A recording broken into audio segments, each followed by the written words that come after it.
உரிமம் வழங்க கூடுதலாக 8 இடங்களில் அமைக்கப்பட்டிருக்கூடிய சிறப்பு முகாம் இன்று முதல் 3 நாட்களுக்கு நடத்தப்பட உள்ளது.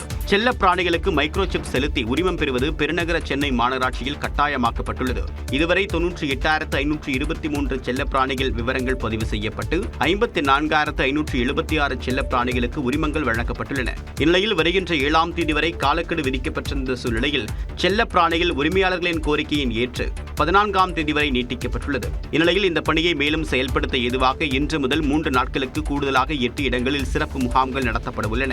மாநகராட்சி விடுத்திருக்கூடிய செய்தி அறிவிப்பில் மணலி, சூரப்பட்டு, பழைய வண்ணாரப்பேட்டை, அம்பத்தூர், கீழ்ப்பாக்கம், ஆலப்பாக்கம், வேளச்சேரி, மடிப்பாக்கம் ஆகிய பகுதிகளில் அமைக்கப்பட்டிருக்கூடிய சிறப்பு முகாம்கள் தினசரி காலை 9 மணி முதல் மாலை 5 மணி வரை மேற்கொள்ளப்படும் என்று அறிவிக்கப்பட்டுள்ளது. உரிமையாளர்கள் தங்களின் செல்ல பிராணிகளுக்கான உரிமத்தை கட்டாயம் பெற்றுக்கொண்டு அபராதம் செலுத்துவதை தவிர்க்குமாறும் தெரிவிக்கப்பட்டுள்ளது. கலைஞர் மகளிர் உரிமை தொகை திட்டத்தின் 2வது கட்ட விரிவாக்கத்தை முதலமைச்சர் மு க ஸ்டாலின் இன்று தொடங்கி வைக்கிறார். சென்னை நேரு உள்விளையாட்டு அரங்கத்தில் வெல்லும் தமிழ் பெண்கள் நிகழ்ச்சி இன்று நடைபெற உள்ளது. முதலமைச்சர் மு க ஸ்டாலின் தலைமையில் துணை முதலமைச்சர் உதயநிதி ஸ்டாலின் முன்னிலையில் இந்த நிகழ்ச்சி நடைபெறுகிறது. பெண்களுக்கான தமிழ்நாடு அரசின் முன்னோடி திட்டங்களின் சாதனைகள் மற்றும் பயனடைந்த மகளிரின் அனுபவங்களை எடுத்துரைக்கும் வகையிலும் பல்வேறு துறைகளில் சிறந்து விளங்கும் முக்கிய பெண் சாதனையாளர்களை ஒன்றிணைக்கும் நிகழ்வாகவும் இது நடைபெற உள்ளது. இந்த நிகழ்ச்சியில் குடும்ப தலைவிகளுக்கு மாதம் 1000 ரூபாய் வழங்கும் கலைஞர் உரிமை தொகை திட்டத்தின் 2ஆம் கட்ட விரிவாக்க பணிகளை முதலமைச்சர் மு க ஸ்டாலின் தொடங்கி வைக்க உள்ளார். அரசின் திட்டங்களால் பயன்பெற்ற மற்றும் சாதனை பெண்களின் வெற்றி கதைகளை வெளிக்கொணரும் இந்த நிகழ்வில் அமைச்சர்கள், நாடாளுமன்ற மற்றும் சட்டமன்ற உறுப்பினர்கள், உயரதிகாரிகள் உள்ளிட்டோர் பங்கேற்க உள்ளனர். அதிமுக பொதுச் செயலாளர் எடப்பாடி பழனிசாமியை சந்தித்து பேசிய பாஜக மாநில தலைவர் நயினார் நாகேந்திரன் தொகுதி பங்கீடு குறித்து பேசவில்லை என விளக்கம் அளித்துள்ளார். சென்னையில் நடைபெற்ற அதிமுக பொதுக்குழு மற்றும் செயற்குழு கூட்டத்தில் அதிமுக தான் கூட்டணிக்கு தலைமை என்றும் எடப்பாடி பழனிசாமி தான் முதலமைச்சர் வேட்பாளர் என்றும் தீர்மானங்கள் நிறைவேற்றப்பட்டன. கூட்டணியில் யார் வருவதாக இருந்தாலும் இபிஎஸ்ஸின் பரிசீலனைக்கு உட்பட்டது என்றும் தீர்மானம் நிறைவேற்றப்பட்டது. மறுபுறம் வரும் 14ஆம் தேதி டெல்லி செல்லும் பாஜக மாநில தலைவர் நயினார் நாகேந்திரன், அமித்ஷா, ஜே.பி. நட்டா உள்ளிட்ட மூத்த தலைவர்களை சந்திக்க உள்ளதாக கூறப்படுகிறது. இந்த நிலையில் சென்னை கிரீன்வே சாலையில் உள்ள இல்லத்தில் எடப்பாடி பழனிசாமியை நயினார் நாகேந்திரன் சந்தித்து பேசினார். அப்போது பாஜக துணைத் தலைவர் சக்கரவர்த்தி, ஜெயபிரகாஷ் உள்ளிட்டோர் உடன் இருந்தனர். தொடர்ந்து செய்தியாளர்களிடம் பேசிய நயினார் நாகேந்திரன், நட்பு ரீதியிலான சந்திப்பு என்றார். பொதுக்குழுவை நல்ல சிறப்பாக நடத்தியிருக்கிறார். அதற்காக சந்தித்து அவரை வாழ்த்திவிட்டு வாழ்த்துக்களை தெரிவிப்பதற்காக வந்தேன். டிடிவி ஓபிஎஸ் கூட்டணிக்குள்ள கொண்டு வரதை பத்தி ஏதாவது பேசுறீங்களா? கூட்டணியோ தொகுதி பங்கியோட பேசுகிறேன். பொதுக்குழு நடந்த விவரங்களை பற்றி பேசுகிறேன். பாமக தேமுதிக சொல்லாம இருக்கிறாங்க, அவங்க பேச்சுவார்த்தை நடத்துறோமா? கூட்டணியை வலுப்படுத்துவது, அடுத்த கட்டமாக தேர்தல் வியூகங்கள் வகுப்பது, நயினார் நாகேந்திரன் டெல்லி பயணம் உள்ளிட்டவை குறித்து விவாதிக்கப்பட்டு இருக்கலாம் என தகவல்கள் தெரிவிக்கின்றன. விஜயை முதலமைச்சர் வேட்பாளராக ஏற்றுக்கொள்ளும் கட்சிகளுடன் தான் கூட்டணி அமைக்கப்படும் என்று தாவேக மாவட்ட செயலாளர்கள் கூட்டத்தில் தீர்மானம் நிறைவேற்றப்பட்டுள்ளது. சென்னை பனையூரில் உள்ள தாவேக அலுவலகத்தில் மாவட்ட செயலாளர்கள் கூட்டம் நடைபெற்றது. இதில் கட்சியின் தலைவர் விஜய் கலந்து கொள்ளவில்லை. தாவேக பொதுச் செயலாளர் என் ஆனந்த் உள்ளிட்ட நிர்வாகிகள் பங்கேற்ற இக்கூட்டத்தில் 4 தீர்மானங்கள் நிறைவேற்றப்பட்டன. முக்கியமாக தாவேக தலைவர் விஜயை முதலமைச்சராக ஏற்றுக்கொண்டு அவரின் தலைமையை விரும்பி வருவோருடன் கூட்டணி அமைக்கப்படும் என்று தீர்மானம் நிறைவேற்றப்பட்டது. மேலும் கூட்டணி குறித்த அனைத்து முடிவுகளையும் எடுக்க விஜய்க்கு முழு அதிகாரம் அளிக்கப்பட்டிருப்பதாகவும் தெரிவிக்கப்பட்டுள்ளது. கூட்டணி பேச்சுவார்த்தை நடத்த சிறப்பு குழு அமைக்கப்படுவதாகவும், தேர்தல் அறிக்கை தயாரிக்க மற்றொரு சிறப்பு குழு அமைக்கப்படும் என்றும் தீர்மானம் நிறைவேற்றப்பட்டுள்ளது. தொடர்ந்து செய்தியாளர்களிடம் பேசிய தாவேக இணை பொதுச் செயலாளர் நிர்மல்குமார் கூட்டணி நிலைப்பாடு குறித்து விளக்கினார். எங்களுடைய தலைவரை முதல்வர் வேட்பாளராக ஏற்றுக்கொள்ளும் கட்சியுடன் மட்டுமே அவர்கள் ஏற்றுக்கொண்டு வரும் கட்சிகளுடன் கூட்டணி அமைக்கப்படும். அதுபோல் கூட்டணி குறித்து பேச்சுவார்த்தை நடத்த குழுக்கள் அமைக்கப்படும். இதெல்லாம் முடிவெடுத்த பிறகு எங்களுடைய தலைவர் வாயிலாக இது அறிவிக்கப்படும். கூட்டணி முடிவுகள் எதுவாக இருந்தாலும் தலைவர் வாயிலாக அறிவிக்கப்படும். திருப்பரங்குன்றத்தில் அசாதாரண சூழல் உருவானதற்கு தமிழ்நாடு அரசுதான் காரணம் என்றும் நிர்மல்குமார் குற்றம் சாட்டினார். காஞ்சிபுரம் டிஎஸ்பிக்கு எதிராக கைது உத்தரவு பிறப்பித்த மாவட்ட நீதிபதி சிம்மலை பணியிடை நீக்கம் செய்து சென்னை உயர்நீதிமன்ற தலைமை பதிவாளர் உத்தரவிட்டுள்ளார். வன்கொடுமை தடை சட்ட வழக்கில் நடவடிக்கை எடுக்கவில்லை என கூறி காஞ்சிபுரம் மாவட்ட டிஎஸ்பி சங்கர் கணேஷை கைது செய்ய காஞ்சிபுரம் மாவட்ட முதன்மை அமர்வு நீதிமன்ற நீதிபதி சிம்மல் உத்தரவு பிறப்பித்திருந்தார். மாவட்ட நீதிபதிக்கும் அவரது பாதுகாப்பு அதிகாரியாக இருந்த லோகேஸ்வரனுக்கும் இடையிலான தனிப்பட்ட பிரச்சனை காரணமாக டிஎஸ்பியை கைது செய்ய உத்தரவிட்டுள்ளதாக கூறி காவல்துறை தரப்பில் வழக்கு தொடரப்பட்டது. வழக்கை விசாரித்த சென்னை உயர்நீதிமன்றம் டிஎஸ்பி சங்கர் கணேஷை சிறையில் அடைக்க பிறப்பித்த உத்தரவை ரத்து செய்தது. மேலும் மாவட்ட நீதிபதிக்கு எதிராக நிர்வாக ரீதியில் நடவடிக்கை எடுக்க பரிந்துரைத்தது. இதனை எதிர்த்து செம்மல் உச்சநீதிமன்றத்தில் தாக்கல் செய்த மேல்முறையீட்டு மனு தள்ளுபடி செய்யப்பட்டது. இந்நிலையில் உயர்நீதிமன்ற ஒழுங்கு நடவடிக்கை குழு விசாரணைக்கு பிறகு நீதிபதி செம்மல் பணியிடை நீக்கம் செய்யப்பட்டார். இதற்கான அறிவிப்பாணையை சென்னை உயர்நீதிமன்ற தலைமை பதிவாளர் அள்ளி வெளியிட்டுள்ளார். 2024-2025 ஆண்டில் தமிழ்நாடு மதிப்பு அடிப்படையில் 16 விழுக்காடு பொருளாதார வளர்ச்சி விகிதத்துடன் நாட்டிலேயே மிக அதிக வளர்ச்சியை பதிவு செய்திருப்பதாக ரிசர்வ் வங்கி தெரிவித்துள்ளது. 2024-25 ஆண்டில் மாநிலங்களின் மொத்த உள்நாட்டு உற்பத்தி வளர்ச்சி விகிதம் குறித்த கையேட்டை ரிசர்வ் வங்கி வெளியிட்டுள்ளது. அதன்படி மகாராஷ்டிராவின் மொத்த உள்நாட்டு உற்பத்தி 45 லட்சம் கோடியாக அதிகரித்து நாட்டிலேயே முதல் மாநிலமாக இடம் பிடித்துள்ளது. 2023-24 ஆண்டில் 26,88,000 கோடி ரூபாயாக இருந்த தமிழ்நாட்டின் மொத்த உள்நாட்டு உற்பத்தி 2024-25 ஆண்டில் 31,18,000 கோடியாக அதிகரித்துள்ளது. அதே நேரம் 24-25 ஆண்டில் பணவீக்கத்தை கணக்கில் கொள்ளாமல் மதிப்பிடப்படக்கூடிய மதிப்பு அடிப்படையிலான வளர்ச்சியை பொறுத்தவரை 16 விழுக்காடு வளர்ச்சியை பெற்று இந்தியாவிலேயே முதல் மாநிலமாக தமிழ்நாடு திகழ்கிறது. இதேபோன்று பீகார், உத்தரப்பிரதேசம், கர்நாடகா, மகாராஷ்டிரா, தெலுங்கானா, ஆந்திரா உள்ளிட்ட மாநிலங்கள் இரட்டை இலக்க வளர்ச்சியை பதிவு செய்திருப்பதாக ரிசர்வ் வங்கி தெரிவித்துள்ளது. திருப்பரங்குன்றம் மலை உச்சியில் உள்ள விளக்குத்தூணில் தீபம் ஏற்றுவது தொடர்பான தனி நீதிபதி உத்தரவை எதிர்த்து தாக்கல் செய்யப்பட்ட மேல்முறையீட்டு மனுக்கள் உயர்நீதிமன்ற மதுரை கிளையில் இன்று விசாரணைக்கு வரவுள்ளன. திருப்பரங்குன்றத்தில் கார்த்திகை தீப திருநாள் அன்று உச்சிப்பிள்ளையார் கோவில் மண்டபத்தில் தீபம் ஏற்றப்பட்டு வரும் நிலையில் வழக்கத்திற்கு மாறாக மலை உச்சியில் உள்ள விளக்குத்தூணில் தீபம் ஏற்ற அனுமதி கோரி மதுரையைச் சேர்ந்த ராம ரவிக்குமார் உயர்நீதிமன்ற மதுரை கிளையில் மனு தாக்கல் செய்திருந்தார். இந்த மனுவை விசாரித்த நீதிபதி சுவாமிநாதன் மலை உச்சியில் உள்ள விளக்குத்தூணில் கார்த்திகை தீபம் ஏற்ற உத்தரவிட்டிருந்தார். இந்த உத்தரவை எதிர்த்து திருப்பரங்குன்றம் கோவில் நிர்வாகம் சார்பில் உயர்நீதிமன்ற மதுரை கிளையில் மேல்முறையீடு செய்யப்பட்டது. இந்த வழக்கு சொத்து உரிமை சார்ந்தது என்பதால் உரிமையல் வழக்கு மூலமே தீர்வு காண முடியும் என்று கோவில் நிர்வாகம் தரப்பில் முறையிடப்பட்டிருந்தது. இதேபோன்று தனி நீதிபதி உத்தரவை எதிர்த்து மாவட்ட ஆட்சியர், மாநகர காவல் ஆணையர், தர்கா நிர்வாகம் உள்ளிட்டோர் தரப்பில் மனுக்கள் தாக்கல் செய்யப்பட்டன. இந்த மனுக்கள் நீதிபதிகள் ஜெயச்சந்திரன், ராமகிருஷ்ணன் அமர்வில் கடந்த வாரம் விசாரணைக்கு வந்தன. இந்த வழக்கை விசாரித்த நீதிபதிகள் எதிர்மனுதாரர்களுக்கு மனு தாக்கல் செய்ய கால அவகாசம் வழங்கி மேல்முறையீட்டு வழக்கை இன்றைக்கு ஒத்திவைத்து உத்தரவிட்டனர். அதன்படி திருப்பரங்குன்றம் மலை உச்சியில் உள்ள விளக்குத்தூணில் கார்த்திகை தீபம் ஏற்ற அனுமதி வழங்கிய தனி நீதிபதி பிறப்பித்த உத்தரவை எதிர்த்து தாக்கல் செய்த மேல்முறையீட்டு மனுக்கள் இன்று விசாரணைக்கு வருகின்றன. சென்னை எண்ணூரில் உள்ள சுனாமை குடியிருப்பில் ரவுடி சத்யா கொலை வழக்கில் தொடர்புடைய பிரபல ரவுடி குண்டு விக்கியை காவல்துறையினர் காலில் சுட்டு பிடித்தனர். எண்ணூர் சுனாமி குடியிருப்பைச் சேர்ந்த ரவுடி சத்யா கொலை வழக்குகள் உட்பட பல்வேறு குற்ற வழக்குகளில் தொடர்புடையவர். நேற்று முன்தினம் திருவொற்றியூர் திருச்சிராங்குப்பம் பகுதியில் இருசக்கர வாகனத்தில் சென்றபோது 8 பேர் கொண்ட கும்பல் அவரை துரத்தி சென்று சரமாரியாக வெட்டி கொலை செய்துவிட்டு தப்பியது. காவல்துறையினர் உடலை கைப்பற்றி கண்காணிப்பு கேமரா பதிவுகளை வைத்து கொலையாளிகளை தேடி வந்தனர்.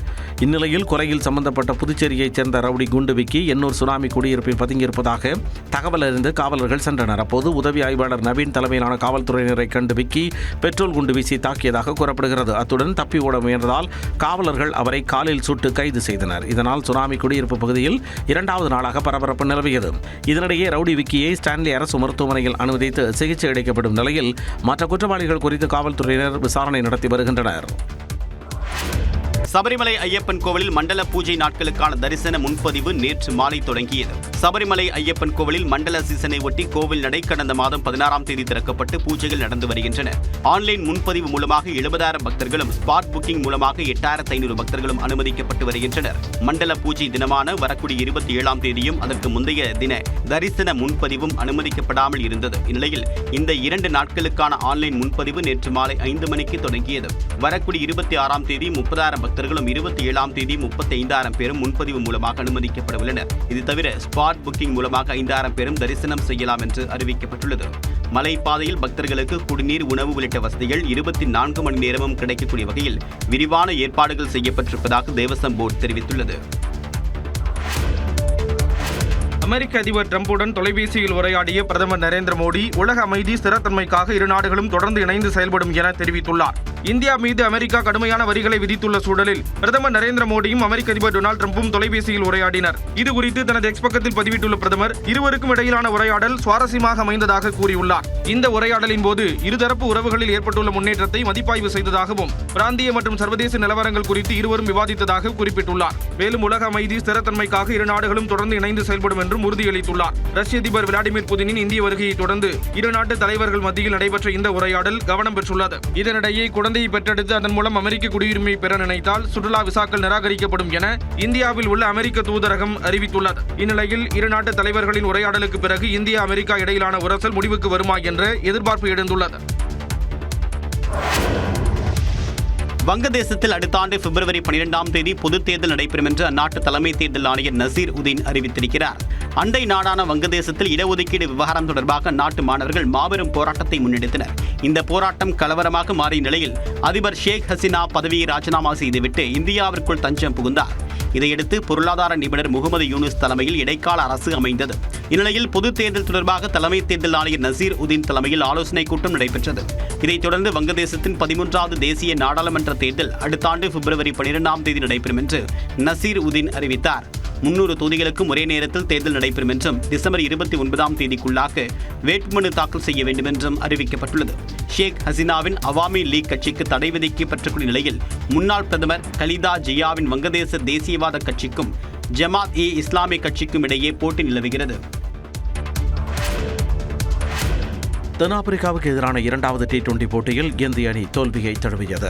5 போட்டிகள் கொண்ட T20 தொடரில் முதல் போட்டியில் இந்திய அணி வென்ற சூழலில் பஞ்சாபில் 2வது போட்டி நடைபெற்றது. டாஸ் வென்ற இந்திய அணி பந்துவீச்சை தேர்வு செய்த நிலையில் தென்னாப்பிரிக்க தொடக்க ஆட்டக்காரர்களில் ஒருவரான குவிண்டன் டிகாக் அதிரடி ஆட்டத்தை வெளிப்படுத்தினார். 46 பந்துகளில் 7 சிக்சர்கள் 5 பவுண்டரிகளுடன் 90 ரன்களை குவித்து ஆட்டமிழந்தார். மார்க்ரம், டோனோவன் ஃபெரிரா உள்ளிட்ட வீரர்கள் தங்கள் பங்குக்கு அதிரடியை கூட்டி 20 ஓவர்களில் 213 ரன்களை சேர்த்தனர்.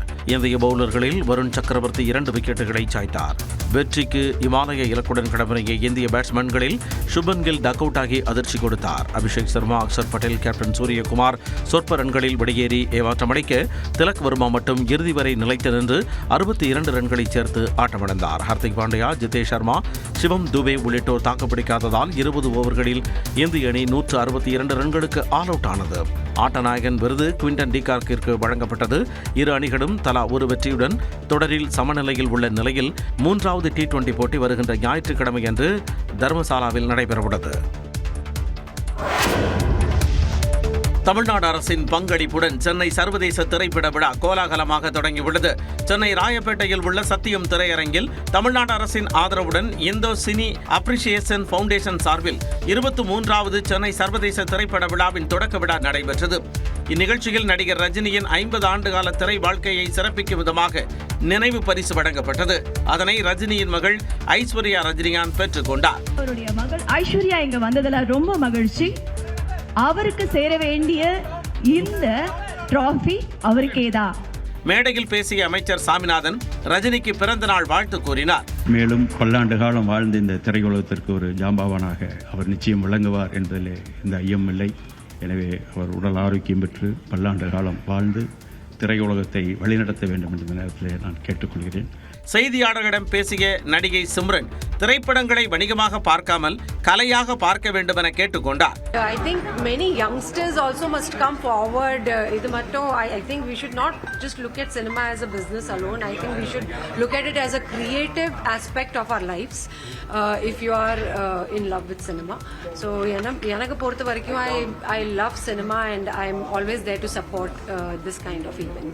வரும் 18ஆம் தேதி வரை 8 நாட்கள் நடைபெறும் திரைப்பட விழாவில் 51 நாடுகளைச் சேர்ந்த 122 திரைப்படங்கள் ஒளிபரப்பப்பட உள்ளன. ஊபர், ஓலா, ராபிடோ போன்ற செயலி வழியாக போக்குவரத்து சேவை வழங்கும் வாடகை கார் நிறுவனங்கள் பீக் ஹவர்ஸ் நேரங்களில் கட்டணம் வசூலிப்பதற்கு உச்சவரம்பு நிர்ணயிக்கப்படும் என்று மக்களவையில் மத்திய அமைச்சர் நிதின் கட்கரி அறிவித்துள்ளார்.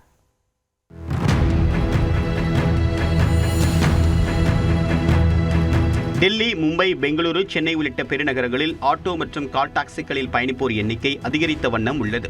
வாடகை கார், பைக் மற்றும் ஆட்டோக்களை இயக்கக்கூடிய ஓலா, ஊபர், ராபிடோ உள்ளிட்ட நிறுவனங்கள் தங்கள் விதிமுறைக்கு ஏற்ப கட்டணங்களை நிர்ணயம் செய்துள்ளன. பீக் ஹவர்ஸ் எனப்படக்கூடிய அதிக பயன்பாட்டு நேரங்களில் பல மடங்கு கூடுதல் கட்டணம் வசூலிக்கப்படுவதாக பயணிகள் புகார் கூறி வருகின்றனர். இந்நிலையில் மக்களவையில் பேசிய மத்திய சாலை போக்குவரத்து துறை அமைச்சர் நிதின் கட்கரி, ஓலா, ஊபர் உள்ளிட்ட வாடகை டாக்ஸி நிறுவனங்கள் பீக் ஹவர்ஸ் நேரங்களில் கட்டணம் வசூலிப்பதற்கு உச்சவரம்பு நிர்ணயிக்கப்படும் என்று தெரிவித்தார். நாடு முழுவதும் ஒரே செயலியில் பதிவு செய்து குறைந்த கட்டணத்தில் பொதுமக்கள் பயணிக்க வசதியாக பாரத் டாக்ஸி என்ற செயலி உருவாக்கப்பட்டிருப்பதாகவும் இதன் சோதனை ஓட்டம் நடைபெற்று வருவதாகவும் கூறினார். டாக்ஸி ஓட்டுநர்களின் வருவாயை பெருக்கக்கூடிய நோக்கத்தில் தொடங்கப்பட்டக்கூடிய இந்த பாரத் டாக்ஸி செயலியானது சஹா டாக்ஸி கூட்டுறவு லிமிடெட் என்ற நிறுவனத்தின் கீழ் செயல்படுகிறது. செயல்பட உள்ளது. இந்த வணிக மாதிரியானது தனியார் நிறுவனங்களுக்கு சொந்தமான ஒருங்கிணைப்பு மாதிரியாக இல்லாமல் ஓட்டுநர்களுக்கு சொந்தமான கூட்டுறவு மாதிரியில் செயல்படும் என்றும் அமைச்சர் தெரிவித்தார். இதன் மூலமாக வாடகை வாகன ஒருங்கிணைப்பு நிறுவனத்துடன் இணைக்கப்பட்ட ஓட்டுநர் தன் சொந்த வாகனத்தை பயன்படுத்தினால் மொத்த கட்டணத்தில் குறைந்தபட்சம் 80% ஓட்டுநருக்கு சென்றடையும். ஒருங்கிணைப்பு நிறுவனத்திற்கு சொந்தமான வாகனங்களை இயக்கக்கூடிய ஓட்டுநருக்கு மொத்த கட்டணத்தில் குறைந்தபட்சம் 60% வழங்கப்படும். வாடிக்கையாளர்கள் புறப்படக்கூடிய இடத்தில் இருந்துதான் வாடகை கட்டணம் வசூல் செய்யப்படும் என்றும், வாடிக்கையாளரை ஏற்றிக் கொள்வதற்காக ஓட்டுநர் தான் இருக்கக்கூடிய இடத்தில் இருந்து வாடிக்கையாளரின் இடத்திற்கு பயணம் செய்யக்கூடிய தூரம் 3 கிலோமீட்டருக்கு உட்பட்டு இருந்தால் எந்த கட்டணமும் வசூலிக்கப்படாது என்றும் அமைச்சர் நிதின் கட்கரி கூறினார். ஓலா, ஊபர் உள்ளிட்ட வாடகை வாகன ஒருங்கிணைப்பாளர்கள் பீக் ஹவர்ஸ் எனப்படக்கூடிய அதிக பயன்பாட்டு நேரங்களில் மாநில அரசு நிர்ணயித்த அடிப்படை கட்டணத்தை விட 2 மடங்கு வரை கூடுதல் கட்டணம் வசூலிக்கலாம் என்றும், அதிக பயன்பாடு இல்லாத நேரங்களில் குறைந்தபட்சமாக அடிப்படை கட்டணத்திலிருந்து 50% கட்டணம் வசூலிக்கலாம் என்றும் அமைச்சர் நிதின் கட்கரி தெரிவித்தார். இந்த பாரத் டாக்ஸி செயலி விரைவில் நாடு முழுவதுமாக பயன்பாட்டிற்கு வரும் என்றும் எதிர்பார்க்கப்படுகிறது. தொடர்வது எக்ஸ்பிரஸ் செய்திகள். கோவை நகரின் பல்வேறு பகுதிகளில் மத்திய உள்துறை அமைச்சர் அமித்ஷாவை விமர்சித்து திமுகவினர் ஒட்டிய சுவரொட்டிகள் பரபரப்பை ஏற்படுத்தியுள்ளது. திமுகவின் என் வாக்குச்சாவடி, வெற்றி வாக்குச்சாவடி 2ஆம் கட்ட பரப்புரையை தொடங்கி வைத்த முதலமைச்சர் மு க ஸ்டாலின், எந்த ஷா வந்தாலும் ஒவ்வொரு வாக்குச்சாவடியிலும் தங்களின் கருப்பு சிவப்பு படை தக்க பாடம் புகட்டும் என பேசியிருந்தார். இந்நிலையில் கோவை உக்கடம், டவுன்ஹால், ஒப்பனக்கார வீதி உள்ளிட்ட பல்வேறு பகுதிகளில் திமுகவினர் எந்த ஷா வந்தாலும் தமிழ்நாட்டில் குஸ்காதான் என குறிப்பிட்டு சுவரொட்டிகளை ஒட்டியிருக்கின்றனர். விருதுநகர் மாவட்டம் ரெட்டியாப்பட்டியில் நடைபெற்ற மகளிர் இலவச தொழிற்பயிற்சி முகாமுக்கு மனைவிக்கு உறுதுணையாக கைக்குழந்தையுடன் வந்த கணவரை நிதி அமைச்சர் தங்கம் தென்னரசு வெகுவாக பாராட்டினார். 7 மாத குழந்தையை தூக்கிக் கொண்டு தன்னுடைய இணையரின் கனவுக்காக 3 நாட்களாக காத்திருப்பது அனைவரும் கற்றுக்கொள்ள வேண்டிய பாடம் என்றும் அமைச்சர் தெரிவித்தார். நீங்கள் கண்டாது ஒரு மிகப்பெரிய விஷயம். இந்த உணர்வை அனைத்து ஆண்களும் இந்த உணர்வு இருந்தது என்று சொன்னால் இந்த பெண்கள் சக்தி என்கிற சொல்லக்கூடிய சக்தி பல மடங்காக வரும். சிவகங்கை மாவட்டம் காரைக்குடி அருகே ஊராட்சி ஒன்றிய தொடக்கப்பள்ளியில் மாணவர்களுக்காக வைக்கப்பட்டிருந்த முட்டைகளை அவித்து சாப்பிட்டுவிட்டு கணினி சம்பந்தமான பொருட்களை திருடிச் சென்ற மர்ம நபர்கள் குறித்து காவலர்கள் விசாரணை நடத்தி வருகின்றனர். மேல மாகாணத்தில் உள்ள ஊராட்சி ஒன்றிய தொடக்கப்பள்ளிக்குள் புகுந்த மர்ம நபர்கள் சமையல் அறையில் மாணவர்களுக்காக வைக்கப்பட்டிருந்த சத்துணவு முட்டைகளை கேஸ் அடுப்பில் வைத்து அவித்து சாப்பிட்டுவிட்டு கணினி சம்பந்தமான பொருட்களை திருடிச் சென்றனர். இச்சம்பவம் குறித்து நாச்சியார்புரம் காவல் நிலைய காவலர்கள் வழக்கு பதிவு செய்து விசாரணை நடத்தி வருகின்றனர். சேலம் ஓமலூர் அருகே மின்சாரம் பாய்ந்து தந்தை மகன் உயிரிழந்தனர். காடையாம்பட்டி கோட்டேரி பகுதியில் விவசாயி முத்து சரபங்கா ஆற்றங்கரையில் ஆடுகளை மேய்த்துக் கொண்டிருந்தார். அங்கு மின்சார கம்பியை ஒட்டிச் செல்லக்கூடிய வகையில் கட்டப்பட்டிருந்த வயர் அருந்து முத்து மீது விழுந்ததில் அவர் மீது மின்சாரம் பாய்ந்தது. அலறி அவரை காப்பாற்ற ஓடி வந்த அவருடைய மகன் கிருஷ்ணமூர்த்திக்கு மின்சாரம் பாய்ந்ததில் இருவரும் சம்பவ இடத்திலேயே உயிரிழந்தனர். நாமக்கல் மாவட்டம் திருச்செங்கோடு சுற்றுவட்டார பகுதிகளில் நீர்ப்பூசணி கிலோ 20 ரூபாய்க்கு மேல் விலை போவதால் விவசாயிகள் மகிழ்ச்சி அடைந்துள்ளனர். சுமார் 300 ஏக்கர் பரப்பளவில் நீர்ப்பூசணி பயிரிடப்பட்டுள்ள நிலையில் முன்பு கிலோ 3 ரூபாய் மட்டுமே விலை போனதால் அவற்றை அறுவடை செய்யாமலேயே விவசாயிகள் விட்டு வைத்திருந்தனர். இந்நிலையில் தற்பொழுது நன்றாக விலை போவதால் விவசாயிகள் மிகுந்த உற்சாகம் அடைந்துள்ளனர்.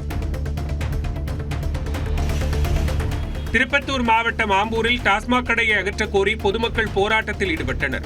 ஆம்பூர் நகராட்சிக்குட்பட்ட புதுகோவிந்தாபுரம் பகுதியில் உள்ள மதுக்கடைக்கு வருபவர்கள் ரகளையில் ஈடுபடுவதாகவும், இதனால் பெண்கள் வீட்டை விட்டு வெளியே வர அச்சப்படுவதாகவும் அப்பகுதி மக்கள் வேதனை தெரிவிக்கின்றனர். மேலும் அவ்வழியாக செல்லும் பாதையை மது குடிப்பவர்கள் வாகனங்களை நிறுத்தி அடைப்பதாகவும் தெரிகிறது. இந்நிலையில் மதுக்கடையை அகற்ற கோரி மதுபான கடைக்கு செல்லும் பாதையை மறித்து அப்பகுதி மக்கள் போராட்டத்தில் ஈடுபட்டனர். சேலம் மாவட்டம் ஓமலூர் அருகே நூற்பாலை ஊழியர்கள் ஊதிய உயர்வு வேண்டி உண்ணாவிரத போராட்டத்தில் ஈடுபட்டனர். செட்டிப்பட்டியில் இயங்கி வரும் தனியார் நூல் மில்லில் 100க்கும் மேற்பட்ட ஊழியர்கள் பணியாற்றி வருகின்றனர். இவர்களுக்கு ஊதிய உயர்வு வழங்குவதாக கூறிய நிர்வாகம் 2 ஆண்டுகளாக வழங்காமல் இருப்பதாக தெரிகிறது. இந்நிலையில் உடனடியாக ஊதிய உயர்வு வழங்க வேண்டும் என கூறி நூற்பாலை முன்பு அமர்ந்து உண்ணாவிரத போராட்டத்தில் ஈடுபட்டனர். தமிழ்நாட்டின் பல்வேறு பகுதிகளில் சொகுசு கார்களை திருடி வெளிமாநிலங்களில் விற்று வந்த 3 பேரை கோவை அன்னூர் போலீசார் கைது செய்தனர். அம்மன் கோவில் பிரிவு பகுதியில் ரோந்து பணியின் போது காரில் வந்த கேரளாவைச் சேர்ந்த நபரை பிடித்து காவலர்கள் விசாரித்தனர். அப்போது அவர் 2 பேருடன் சேர்ந்து சொகுசு கார்களை திருடி அதனை வெளிமாநிலங்களில் விற்று வந்தது தெரிய வந்தது. இதையடுத்து கேரளாவைச் சேர்ந்த சுரேஷ், திருச்சியைச் சேர்ந்த அப்பு, புதுக்கோட்டையைச் சேர்ந்த ராஜாமணி ஆகிய 3 பேரை காவலர்கள் கைது செய்தனர். திருப்பூர் மாவட்டம் பல்லடத்திலிருந்து கிருஷ்ணாபுரம் நோக்கி சென்ற பேருந்து திடீரென்று பிரேக் பிடித்ததால் பின்னால் வந்த ஆட்டோ கட்டுப்பாட்டை இழந்து மோதியது. இதில் ஆட்டோ ஓட்டுநர் மற்றும் பயணிகள் 2 காயமடைந்தனர். அவர்கள் ஆம்புலன்ஸ் மூலமாக மருத்துவமனைக்கு அனுப்பி வைத்தனர். கொடைக்கானல் கல்லறைமேடு அருகே 3 கடைகள் தீப்பற்றி எரிந்தன. சாலையோர கடையில் வெல்டிங் பணியின் போது மின்கசிவால் தீப்பிடித்து அடுத்தடுத்து இருக்கக்கூடிய கடைகளுக்கு பரவி கொழுந்துவிட்டு எரிந்தது. தீயணைப்பு வாகனத்தில் தண்ணீர் தீர்ந்ததால் லாரியில் தண்ணீர் கொண்டு வரப்பட்டு தீ அணைக்கப்பட்டது. சாக்லேட்டுகள், தைலம் உட்பட 40 லட்சம் ரூபாய் மதிப்பிலான பொருட்கள் தீயில் எரிந்தன.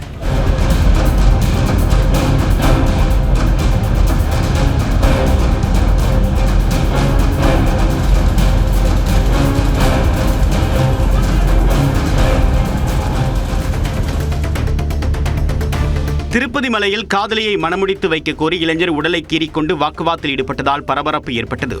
BSNL அலுவலகம் எதிரே நரிக்குறவர் சமூகத்தை சேர்ந்தவர்களுக்கு கடைகள் ஒதுக்கப்பட்டுள்ளன.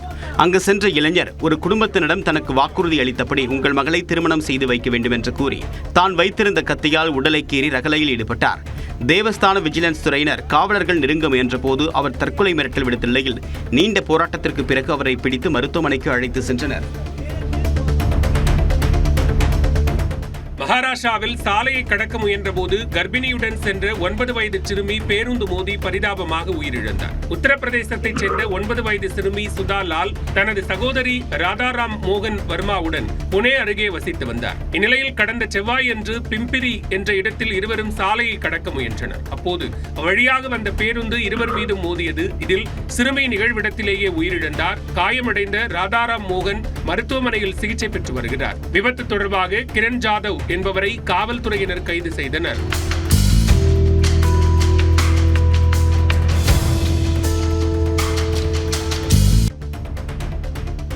வட அமெரிக்க நாடான மெக்சிகோவில் வான்சாகச வீரர் விபத்தில் சிக்கிக் கொண்ட காட்சி வெளியாகியிருக்கிறது. இலகுரக விமானத்திலிருந்து குதித்த போது மெக்சிகோ நகரில் உள்ள போக்குவரத்து சிக்னல் கம்பியில் அவரது பாராசூட் சிக்கிக் கொண்டது. நல்வாய்ப்பாக சிறு காயங்களோடு அவர் உயிர் தப்பினார்.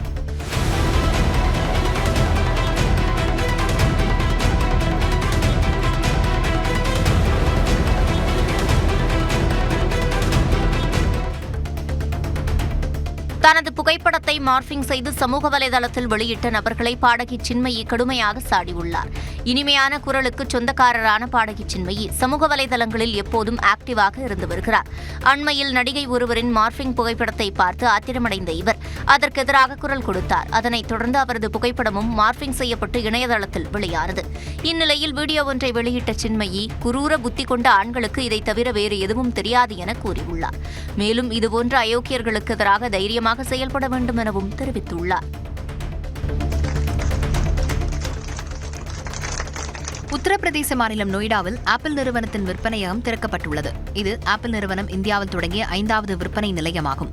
நொய்டாவில் DLF மால் ஆஃப் இந்தியாவில் திறக்கப்பட்டுள்ள இந்த ஸ்டோர் முன்பு கூடியிருந்த விற்பனையாளர்கள் மற்றும் வாடிக்கையாளர்கள் மிகுந்த கரவொலி எழுப்பி உற்சாகமடைந்தனர்.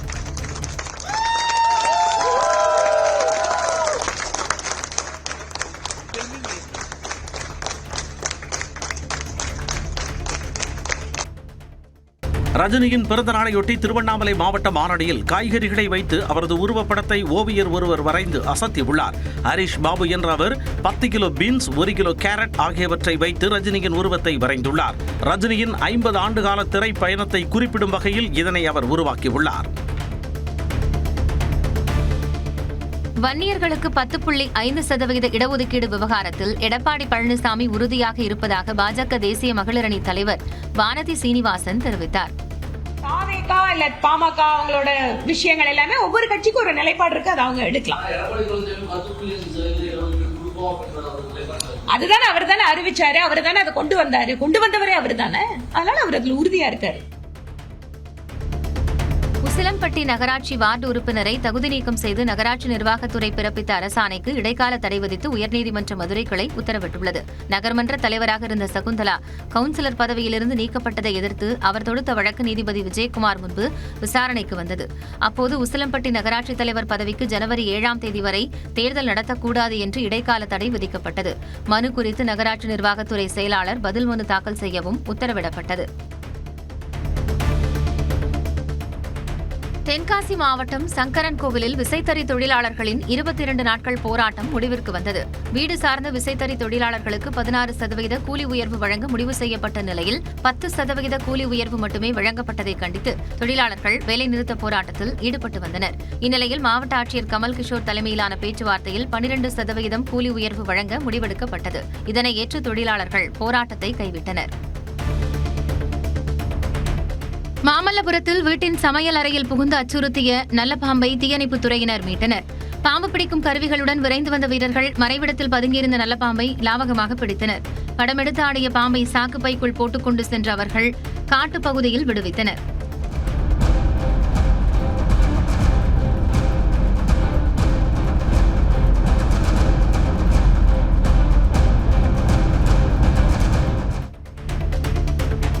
நெல்லை மாவட்டம் ஆயன்குளத்தில் எவ்வளவு தண்ணீர் உள்ளே சென்றாலும் உள்வாங்கும் அதிசய கிணறு கவனம் பெற்றுள்ளது. கனமழையை அடுத்து கர்மேனி ஆறு கால்வாய் மூலம் தண்ணீர் திறக்கப்பட்ட நிலையில் கிணற்றுக்கு நீர் பாய்ந்து வருகிறது. கடந்த ஆண்டு பருவமழை காலங்களில் பல நாட்களாக தண்ணீரை உள்வாங்கியும் இந்த அதிசய கிணறு நிரம்பாதது குறிப்பிடத்தக்கது. உபரி நீர் அதிசய கிணற்றுக்குள் திருப்பிவிடப்பட்டு நீர்மட்டம் உயர்ந்துள்ளதால் விவசாயிகள் மகிழ்ச்சி அடைந்துள்ளனர். பூந்தமல்லியில் பெண்ணிடம் 120 சவரன் தங்க நகைகள் 20 லட்சம் ரூபாய் ரொக்கம் பெற்று மோசடி செய்த காவலர் கைது செய்யப்பட்டார். பூந்தமல்லி காவல் நிலையத்தில் எழுத்தராக பணிபுரிந்து வந்த சிவா என்பவர் மீது மோசடி குற்றச்சாட்டுகள் எழுந்த நிலையில் கடந்த சில வாரங்களுக்கு முன்பு எண்ணூர் காவல் நிலையத்திற்கு பணியிடமாற்றம் செய்யப்பட்டார்.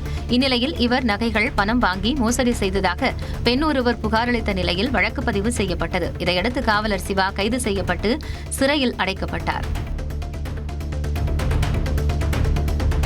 கோவில்பட்டியில் உள்ள அரசு மகளிர் மேல்நிலைப் பள்ளியில் 506 மாணவிகளுக்கு விலையில்லா மிதிவண்டியை அமைச்சர் கீதா ஜீவன் வழங்கினார். நிகழ்ச்சியில் பேசிய அவர் டீனேஜில் மனதை அலைபாய விடக்கூடாது என்று அறிவுறுத்தினார்.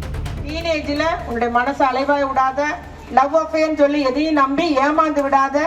டீனேஜ் முடியட்டும், 19 முடிஞ்சதுக்கு அப்புறம் முடிவு எடுத்துக்கலாம். காதல்ன்றதுலாம் அப்புறம் பார்த்துக்கலாம். குமரி மாவட்டம் பெயன்குளம் மலையில் சிலுவையும் வேண்டாம் முருகனும் வேண்டாம் என்று உயர்நீதிமன்ற மதுரை கிளை கருத்து தெரிவித்துள்ளது.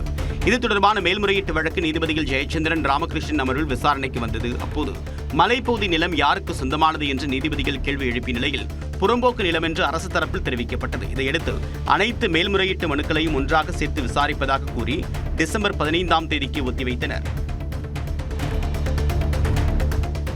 மன்னார்குடி அருகே ரெட்டப்புலியில் டாஸ்மாக் மதுபான கடை திறப்புக்கு எதிர்ப்பு தெரிவித்து பொதுமக்கள் சாலை மறியலில் ஈடுபட்டனர். மது பாட்டில்களை பெட்டியோடு தூக்கிச் சென்று சாலையில் வைத்து பொதுமக்கள் மறியல் போராட்டத்தில் ஈடுபட்டதால் பரபரப்பு ஏற்பட்டது. இப்பகுதியில் விவசாய நிலங்கள் அதிகமாக இருப்பதால் மதுபான கடை அமைத்தால் அது பெண் தொழிலாளர்களுக்கு அச்சுறுத்தலாக இருக்கும் என கூறி எதிர்ப்பு தெரிவித்தனர்.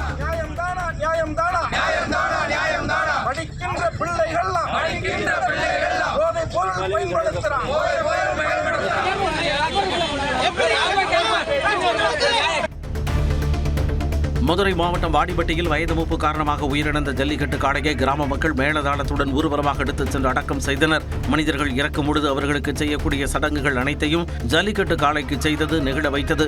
அலங்காநல்லூர், பாலமேடு, அவனியாபுரம் உள்ளிட்ட பல இடங்களில் நடைபெற்ற ஜல்லிக்கட்டு போட்டிகளில் பரிசுகளை வென்று குவித்த இந்த காளையை தங்கள் குடும்பத்தில் ஒருவரைப் போல வளர்த்து வந்ததாக கிராம மக்கள் தெரிவித்தனர்.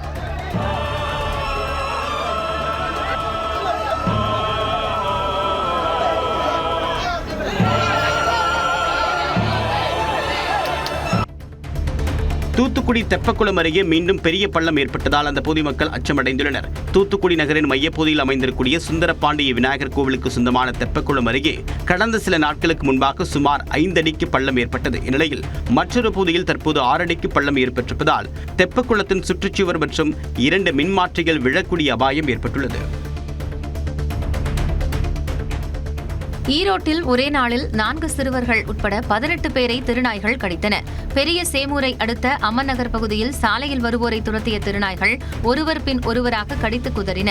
4 வயது சிறுவன் மற்றும் பள்ளி மாணவியின் முகத்தில் திருநாய் கடித்துள்ளது.